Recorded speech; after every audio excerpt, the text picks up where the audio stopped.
Hello everyone, कैसे हो आप लोग? Students, in our last class we have taught you about Gauss theorem, and this theorem is very important for your examination view and according to your examination level. मैंने कल ही आपको बताया था Gauss theorem जो कि काफ़ी इंपॉर्टेंट है, चाहे वो आपका एग्ज़ाम का भी हो, बोर्ड एग्ज़ाम क्लास 12 हो, या अगर कोई भी आप कंपटीशन लेवल के एग्ज़ाम देते हो तो दोनों ही दोनों ही आपके कंपटीशन लेवल के एग्ज़ाम और चाहे आपका बोर्ड एग्ज़ाम है, दोनों के लिए काफ़ी क्या है इंपॉर्टेंट है।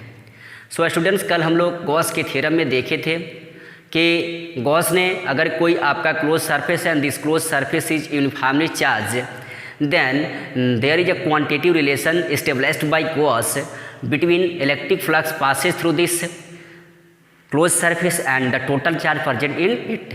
तो कल हम लोग इस थ्योरम में देखे थे ये कि जो गॉस था, गॉस ने एक थ्योरम एस्टेब्लिश किया, एक क्वांटिटेटिव रिलेशन एस्टेब्लिश किया। इलेक्ट्रिक फ्लक्स अगर किसी भी सरफेस से कोई इलेक्ट्रिक फ्लक्स लिंक्ड है तो टोटल इलेक्ट्रिक फ्लक्स उस जो सरफेस लिंक्ड है वह और उसमें कितना क्लोज सरफेस में कितना चार्ज प्रेजेंट है, उनके बीच एक क्वांटिटेटिव रिलेशन निकाला। And this quantitative relation phi is equal to Q upon epsilon not.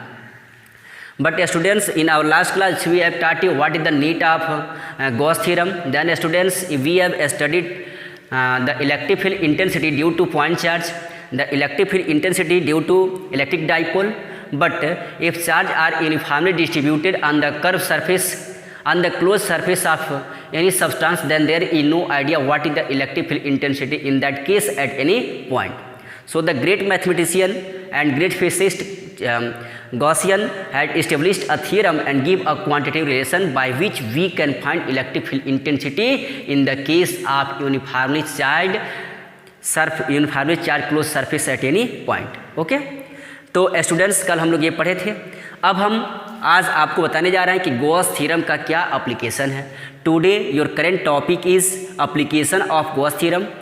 There are following application of Gauss theorem in which first application is electric field intensity at any point due to uniformly charge infinite length wire. आज हम इसका जो पहला application पढ़ने जा रहे हैं, हमारा पहला एप्लीकेशन क्या है? हमारा पहला एप्लीकेशन है electric field intensity at any point due to uniformly infinite length of due to uniformly charge infinite length of wire. तो स्टूडेंट्स, आज के क्लास में मैं आपको गॉस थ्योरम के एप्लीकेशन के अंडर में आपको पढ़ाने जा रहा हूँ, आपको बताने जा रहा हूँ electric field intensity at any point due to uniformly charge infinite length of wire.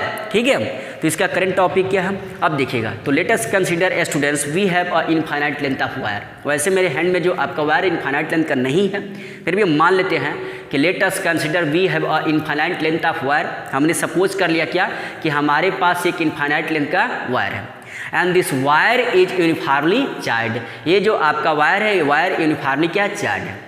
Also let there is a point P at a distance small r from this wire। मैंने मेरे फिंगर को देखिएगा, मैंने कंसिडर कर लिया क्या कि इस वायर से स्मॉल r डिस्टेंस पर एक पॉइंट P है where we have to find electric field intensity due to continuous charge distribution।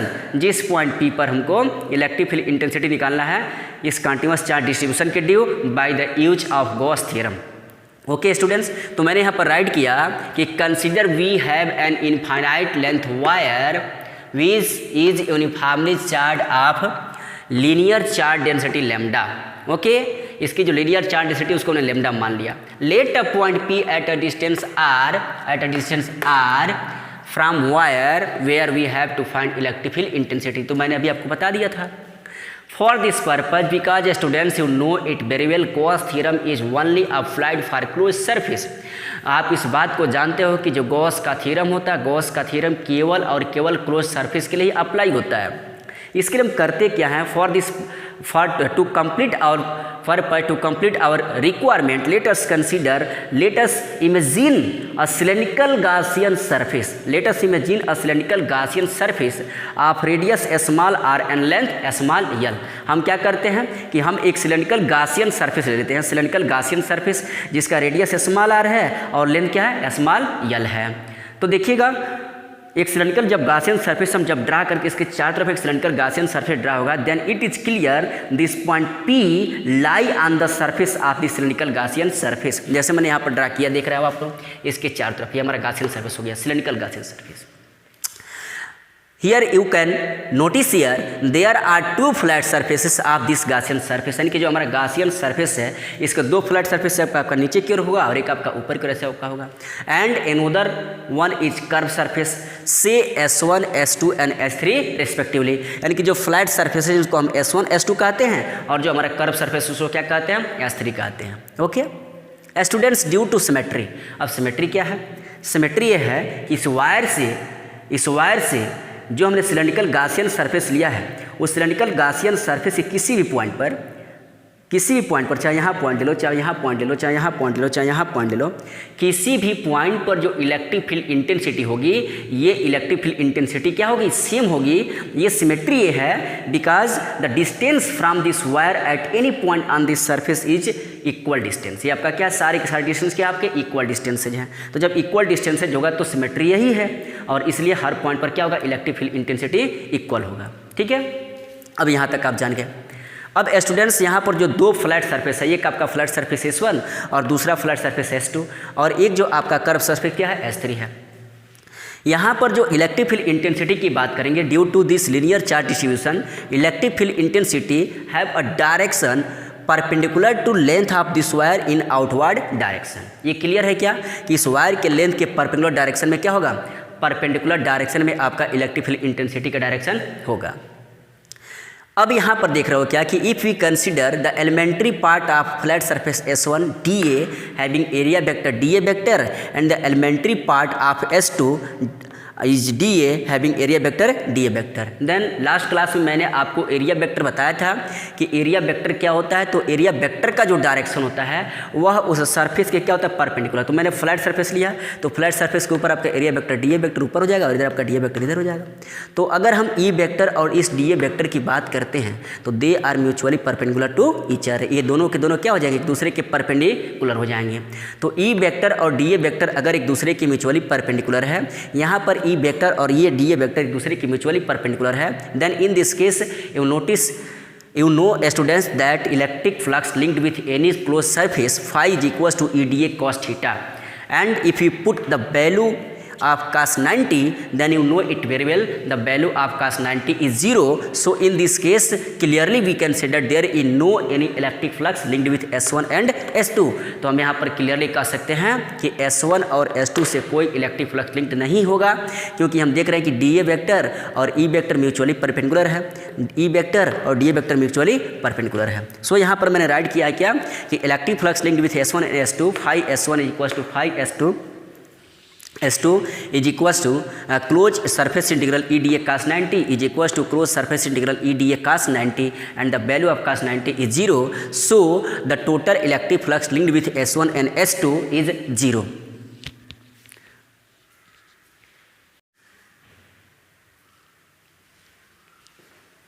Now notice here students, so flat surfaces S1 and S2 there is no any electric flux linked because they are mutually perpendicular to each other, they are mutually perpendicular to each other. Now we are going to discuss what is the electric flux linked with closed surface. अब हम निकालने जा रहे हैं क्या कि close surface से electric flux क्या आपका लिंक्ड होगा। तो close surface, let us consider the elementary part of this close surface is DA having area vector DA vector perpendicular to this surface DA vector. And notice here students, E vector and DA vector both are in the same direction. Then clearly we can say that both are in the same direction, then we can clearly say that the angle between E vector and DA vector is 0, and you know it very well, the value of cos 0 is 1. So it is clear, it is obvious electric flux will linked with this closed curve surface. तो ये clear हो गया क्या कि इस close curve surface से आपका electric flux linked होगा। सो हमने यहाँ पर लिखा now the electric flux linked with S3 will be, now the electric flux linked with S3 will be क्या हो जाएगा, phi S3 is equals to close surface integral S3 EDA cos 0 because E and DA for S3 is in the same direction. क्योंकि मैंने यहाँ पर बताया क्या कि E vector and DA vector both for S3 is in the same direction, so this value of theta is 0 and you know it very well, the cos 0 is 1. So closed surface integral phi S3 is equals to closed surface integral S3 e dA. cos 0 की तो value 1 हो गई, 1 की multiply dA में करें तो कोई फर्क नहीं पड़ेगा। अब यहाँ पर ई आपका कांस्टेंट टर्म है, इस कांस्टेंट टर्म को क्या करते हैं, क्लोज सरफेस इंटीग्रल से बाहर निकाल दिए। अब यहाँ पर क्या बचा, close surface integral DA. Close surface integral DA क्या है, DA is the area of, DA is the surface area of elementary part. अब अगर उसका क्लोज सरफेस इंटीग्रल ले लें तो क्या हो जाएगा, पूरे क्लोज सरफेस का एरिया आपका निकल जाएगा।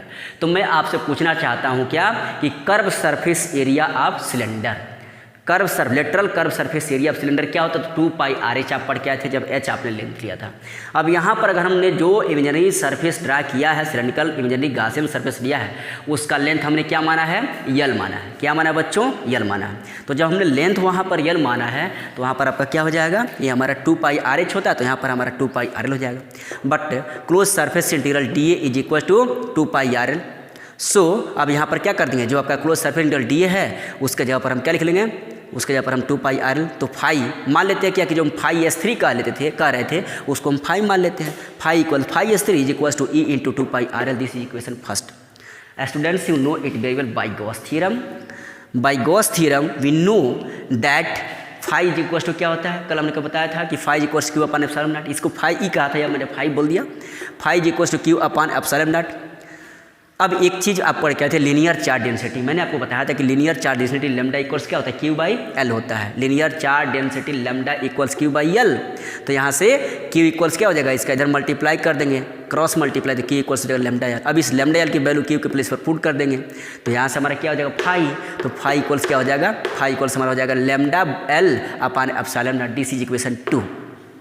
अब हम थोड़ा सा गौर फरमाते हैं। Now we care on equation first and equation 2. You notice here the left hand side of both equation is same, then clearly right hand side of both equation will be same. तो इसका right hand side क्या है, E into 2 pi RL is equals to क्या होगा, lambda L upon epsilon naught। तो E into 2 pi RL is equals to lambda into lambda L upon epsilon naught। Here L cancel out to L and we have E into 2 pi R. तो इस 2 pi are को क्या कर दीजिए, transpose कर दीजिए, तो E is equal to lambda upon 2 pi RL। तो इस तरह से स्टूडेंट्स, इस तरह से क्या हो जाएगा, इस तरह से किसी भी पॉइंट पर इनफाइनाइट लेंथ का अगर वायर यूनिफॉर्मली चार्ज है तो उसके लिए जो इलेक्ट्रिक फील्ड इंटेंसिटी का एक्सप्रेशन आता है, वह एक्सप्रेशन आपका क्या आता है, वो आता है vector E is equal to lambda upon